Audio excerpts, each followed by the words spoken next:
Last episode में हमने देखा था हानशेन ने सारी कप की हर एक कैटेगरी में फर्स्ट प्लेस हासिल की थी।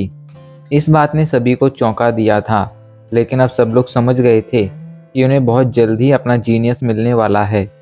वहीं जब यैनरन ये देखती है कि हानशेन कंपटीशन जीत चुका है तो उसकी हालत ख़राब हो जाती है, क्योंकि उसे अपनी शर्त याद आ गई थी। एंड उस शर्त की याद आने की वजह से वो अभी के लिए बहुत ही अजीब बिहेव कर रही थी। उसकी इस अजीब से बिहेवियर ने उसकी फ्रेंड लिली को परेशान कर दिया था। अब आगे सीन बदल जाता है और अभी के लिए हमें एक जगह का सीन दिखाया जाता है। ये एक रिसर्च लेबोरेटरी थी। यहाँ पर दो लोग अभी के लिए हानशेन का स्टारी कप का वीडियो देख रहे थे। एक इंसान कहता है, ये तो हमारा T9 प्रोटोटाइप है ना। तो इस पर दूसरा इंसान कहता है, हाँ प्रोफेसर, आप बिल्कुल सही कह रहे हैं, ये ज़रूर हमारा T9 प्रोटोटाइप ही है। कंफर्मेशन मिलते ही प्रोफेसर टैंग कहते हैं, वो बंदा जो इसे ऑपरेट कर रहा है वो ब्लैक हॉक मिलिट्री स्कूल का फर्स्ट ईयर का स्टूडेंट हानशेन है। उसने वॉर मशीन के लगभग हर एक कंपटीशन में फर्स्ट प्लेस हासिल की है।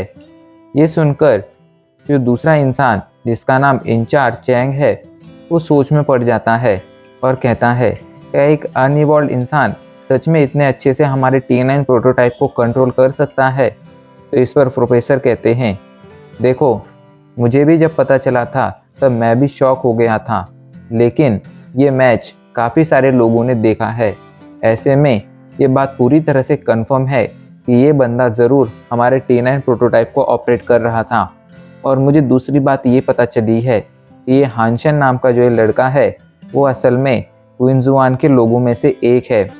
ये सुनकर इंचार्ज शॉक हो जाते हैं। तभी प्रोफेसर कहते हैं, इसलिए मैंने डिसाइड किया है कि हम उसे अपना अगला स्पोक्स पर्सन बनाएंगे। तभी सीन चेंज हो जाता है और हमें कुछ घंटों बाद का सीन दिखाया जाता है।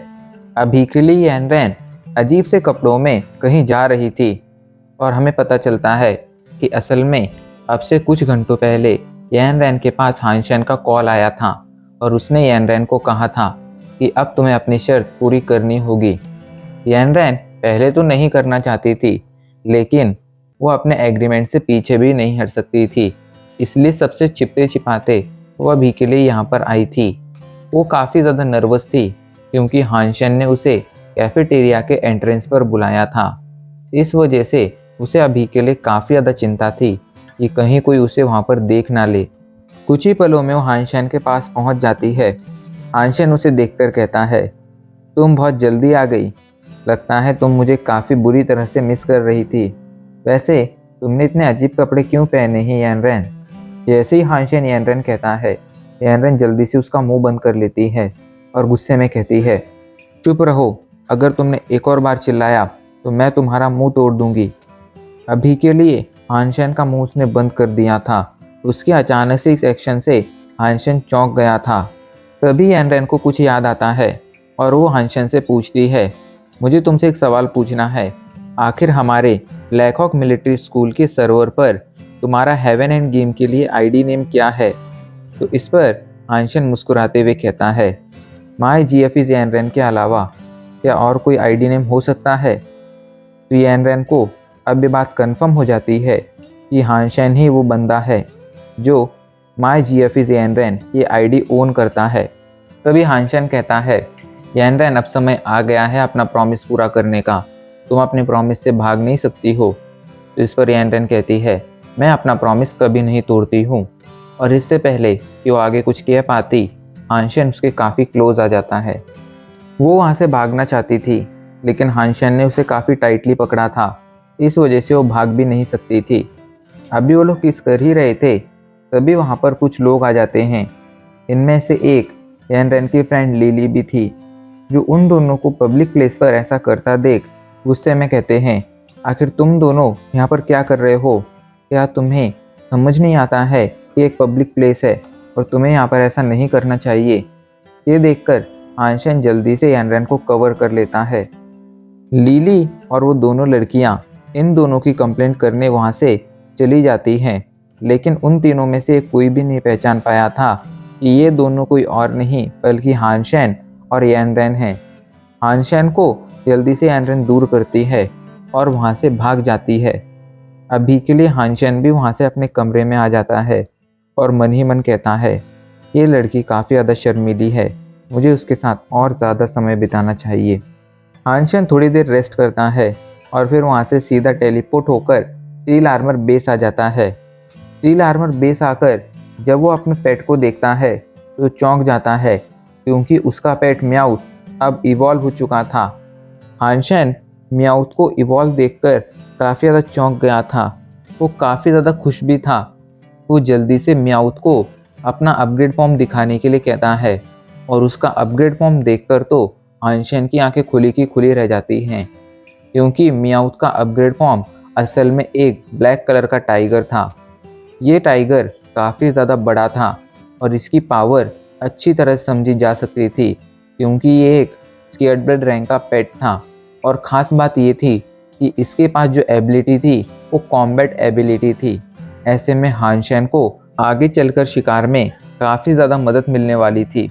हानशन अब ज़्यादा नहीं सोचता है, वो जल्दी से खुद को कॉइन में बदलता है और म्याउथ के साथ डेविल डेजर्ट के लिए रवाना हो जाता है। कुछ दिनों के सफ़र के बाद फाइनली वो डेविल डेजर्ट पहुंच गया था।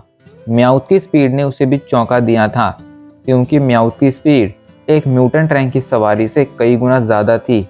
ऐसे में हानशन आगे चलकर इस स्पीड के साथ बहुत जल्द अपने डेस्टिनेशन पर पहुंच सकता था। तभी हानशन को एक प्रिमिटिव रैंक का बीस्ट दिखता है। वो जल्दी से म्याउथ से उस पर हमला करने के लिए कहता है।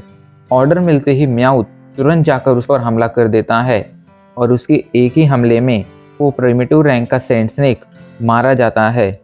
अभी के लिए म्याउथ की पावर ने हानशन को बहुत ज़्यादा खुश कर दिया था। अब उसे समझ आ रहा था कि एक स्केयर्ड रैंक का पेट होना इतनी अच्छी बात थी, क्योंकि ऐसे में उसकी कॉम्बैट एबिलिटी एंड उसकी पावर लगभग डबल हो जाती थी। अब उसके पास डबल पावर थी, इसलिए हानशन डिसाइड करता है कि अब वो जाकर उस फॉक्स किंग का शिकार करेगा और वो म्याउथ के साथ फॉक्स किंग की तलाश में निकल पड़ता है। वो लोग आगे बढ़ते हैं तो थोड़ा आगे बढ़ने पर उन्हें अचानक से कई सारे बीस्ट के मरने के निशान दिखाई पड़ने लगते हैं। उनके खून से ही हानशन समझ जाता है कि ये सभी फॉक्स बीस्ट हैं।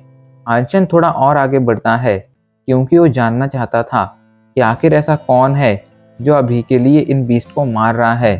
और थोड़ा ही आगे बढ़ने पर उसे वो लोग भी दिख जाते हैं। ये कोई और नहीं बल्कि शेंटियान और उसकी गैंग थी। लेकिन अभी के लिए उनमें एक बंदा था जो देखने में एक बॉडी बिल्डर जैसा लग रहा था। उसके हाथ में एक बहुत ही बड़ा सा वेपन था जो देखने में किसी हथौड़े जैसा था, एक गोल सा हथौड़ा। एंड सबसे खास बात ये थी कि वो बंदा अपने हथौड़े के एक ही हमले से एक म्यूटेंट रैंक के फॉक्स बीस्ट को भी मार सकता था। ऐसे में उसकी पावर समझी जा सकती थी। अभी के लिए शेंटियान भी उस बंदे की पावर से काफ़ी ज़्यादा खुश था। वो हंसते हुए कहता है, ब्रदर गू, आप सच में काफ़ी ज़्यादा पावरफुल हैं एंड आपकी ये पावर सच में एडमायरेबल है। तो इस पर ब्रदर गू कहता है, तुम मेरी कुछ ज़्यादा ही तारीफ़ कर रहे हो। मैं बस थोड़ा लकी था जो मुझे स्केयर्ड रैंक का हथौड़ा मिल गया। वो लोग अब और ज़्यादा शिकार करना शुरू कर देते हैं एंड फाइनली उनके सामने वो फॉक्स किंग भी आ जाता है। शेंटियान हंसते हुए कहता है, तुम लोग अब और नहीं भाग सकते हो। ऐसे में अच्छा यही होगा कि तुम लोग चुपचाप हमारे सामने सरेंडर कर दो। ऐसे में शायद तुम्हें थोड़ी कम दर्दनाक मौत मिले। शेंटियान के चेहरे पर अजीब सी ईविल स्माइल थी। इधर हानशन जो दूर से ये सब देख रहा था, वो मन ही मन कहता है, ये फॉक्स किंग कोई बेवकूफ़ बीस्ट नहीं है, उल्टा ये तो काफ़ी ज़्यादा समझदार है। ऐसे में आखिर ये शेंटियान के सामने इतने जल्दी और इतने आसानी से कैसे आ गया? ज़रूर कुछ तो गड़बड़ है। इधर वो फॉक्स किंग जब शेंटियान को अपनी तरफ बढ़ते हुए देखता है तो जल्दी से वही मौजूद एक गुफा में घुस जाता है। उसे वहाँ से भागता देख शेंटियान और उसके साथ के लोग उसका पीछा करने लगते हैं। लेकिन तभी अचानक से वहाँ पर बहुत ही ज़्यादा तादाद में सुनहरी चींटियाँ आ जाती हैं। ये सुनहरी चींटियाँ असल में कोई बहुत ही पावरफुल बीस्ट नहीं थी, पर इनकी खासियत ये थी कि ये बहुत ही ईजीली किसी भी तरह के मीट को चबा जाती थी और ये हमेशा झुंड में रहती थी। ऐसे में इनसे बचकर भागना इनसे अपनी जान बचाना किसी स्केर्डल रैंक के बीस्ट के बस की भी बात नहीं होती थी। अभी के लिए फॉक्स किंग ने शैंटियन और उसके ग्रुप को इन सुनहरी चींटियों के बीच फंसा दिया था। ये सुनहरी चींटियां एक के बाद एक उसके ग्रुप के लोगों पर हमला करने लगती हैं और अगले कुछ ही पलों में उसके ग्रुप के कई सारे मेंबर्स को खा जाती हैं। लेकिन जब वो शैंटियन की तरफ बढ़ने लगती हैं तो बीच में ब्रदर गू आ जाता है, जो अपना बड़ा सा हथौड़ा यूज करता है और अपने उस बड़े से हथौड़े से एक के बाद एक उन चींटियों को कुचलना शुरू कर देता है। उसका वो हथौड़ा काफ़ी ज़्यादा पावरफुल था एंड ब्रदर गू की फिजिक भी काफ़ी ज़्यादा अच्छी थी। ऐसे में वो आसानी से एक के बाद एक उन सभी चींटियों को मारता जाता है और खुद से दूर भगाता जाता है। हानशन जो दूर से ये सब देख रहा था, वह अभी के लिए ब्रदर गू की पावर से शॉक हो गया था। वो मन ही मन कहता है, ये बंदा असल में इंसान है या रोबोट। इधर कुछ ही पलों में ब्रदर गू सेफली शैंटियन और उसके ग्रुप के लोगों को वहां से दूर ले आता है। शैंटियन ब्रदर गू की तारीफ करते हुए कहता है, ब्रदर गू बहुत बहुत थैंक यू, आज तुम्हारी वजह से ही हम लोग सरवाइव कर पाए हैं। अगर तुम नहीं होते तो आज हम जरूर मारे जाते। शैंटियन की तारीफ सुनकर ब्रदर गू भी खुश होने लगता है। लेकिन तभी अचानक से पीछे से शैंटियन के ग्रुप के कुछ लोग आते हैं और वो उसकी बैक पर खंजर से हमला कर देते हैं। शैंटियन के ग्रुप के बाकी सारे लोग उसे बुरी तरह से पकड़ लेते हैं। अभी के लिए उन सभी ने ब्रदर गू को पकड़ रखा था। उन्होंने ब्रदर गू की हालत खराब कर दी थी क्योंकि उनके हमलों ने ब्रदर गू के लगभग मसल्स को फाड़ दिया था। इस वजह से अब वो ठीक से चल भी नहीं सकता था। ब्रदर गू गुस्से में कहता है, शैंटियन आखिर तुम्हें क्या कर रहे हो? तो इस पर शैंटियन के ग्रुप के लोग कहते हैं, तुम सिर्फ एक कचरे हो, आखिर तुम्हारी हिम्मत कैसे हुई शैंटियन को भाई शैंटियन बोलने की? किस्मत से तुम्हें स्केर्डल रैंक का एक हथौड़ा क्या मिल गया, तुम तो खुद को 30 मारखान समझने लगे। शैंटियन के ऐसे एक्शन ने हानशन को भी चौंका दिया था, लेकिन उसे इस बात की कोई हैरानी नहीं थी कि शैंटियन कभी ऐसा भी कुछ कर सकता है, क्योंकि वो जानता था शैंटियन कोई अच्छा इंसान नहीं है। वो मन ही मन कहता है, ये ब्रदर गू जितना ज़्यादा हट्टा कट्टा है, उसका दिमाग उतना ही ज़्यादा खराब है।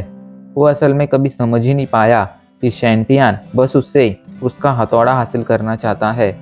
वहीं शैंटियन मुस्कुराते हुए ब्रदर गू से कहता है, ब्रदर गू तुमने अभी ही मेरी जान बचाई है, इसलिए मैं तुम्हें एक ऑफ़र देता हूँ। तुम मुझे अपना स्केर्डल रैंक का हथौड़ा दे दो। अगर तुम इतना करोगे तो मैं तुम्हारी जान बख्श दूंगा, वरना आज तुम यहीं पर मारे जाओगे।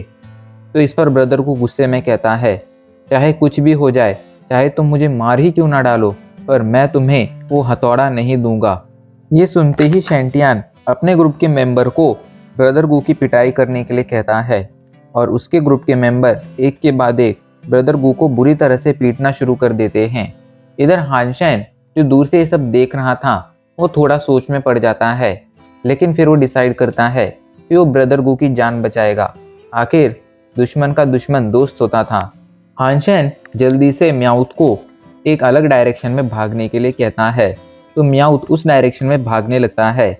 लेकिन तभी अचानक से शैंटियन की नज़रें म्याऊथ पर पड़ती हैं और उसे और उसके ग्रुप के मेंबर्स को लगता है कि वो एक स्केर्डल रैंक का बीस्ट है।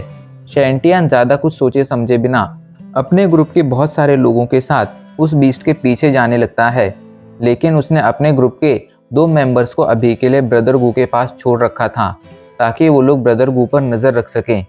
जब शैंटियन अपने ग्रुप के ज़्यादातर मेंबर्स के साथ वहाँ से दूर चला जाता है, तभी वहाँ पर कॉइन आ जाता है, जो शैंटियन के ग्रुप के उन दोनों मेंबर्स पर हमला कर उन दोनों को ब्रदर गू से दूर फेंक देता है और जल्दी से ब्रदर गू को उठाकर वहाँ से भागने लगता है। ये देखकर शैंटियन जल्दी से पीछे मुड़ता है और कॉइन का पीछा करने की कोशिश करने लगता है, लेकिन तभी कॉइन जल्दी से ब्रदर गू को उठाता है और उड़ते हुए वहाँ से दूर जाने लगता है। ब्रदर गू काफ़ी ज़्यादा भारी था, ऐसे में कॉइन ज़्यादा देर तक ब्रदर गू को लेकर उड़ नहीं सकता था। यही सोचकर शैंटियन खुश हो रहा था, लेकिन तभी कॉइन जल्दी से म्याऊथ की बॉडी पर जल्दी से ब्रदर गू को रखता है और म्याऊथ के साथ वहाँ से भागने लगता है। जब शैंटियन ने देखता है तो उसका गुस्सा 7वें आसमान पर पहुँच जाता है, लेकिन अभी के लिए वो चाहकर भी कॉइन के साथ कुछ नहीं कर सकता था, क्योंकि कॉइन वहाँ से पहले ही जा चुका था।